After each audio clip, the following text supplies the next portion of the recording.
Aku dah dapat banyak recommendation daripada sahabat-sahabat kita untuk cuba jeruk mangga papalaris ni, katanya sedap gila. So that's why aku beli 2 pack untuk test. Betul ke sedap? Bismillahirrahmanirrahim. Packaging dia bagus lah sebab senang nak buka. Belum rasa lagi bau dia tu dah semebak dah masuk ke hidung. So ini dia yang kita dapat. So kalau kita tengok ni, dia punya mangga dia besar-besar jugalah dia bagi. So sekarang ni kita try rasa sedap ke tidak. Bismillahirrahmanirrahim.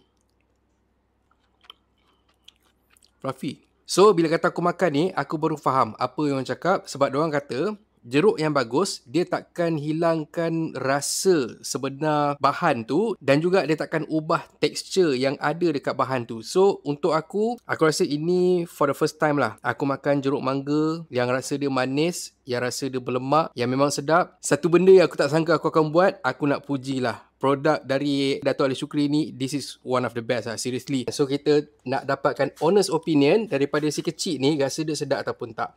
Bismillahirrahmanirrahim. Manis tak?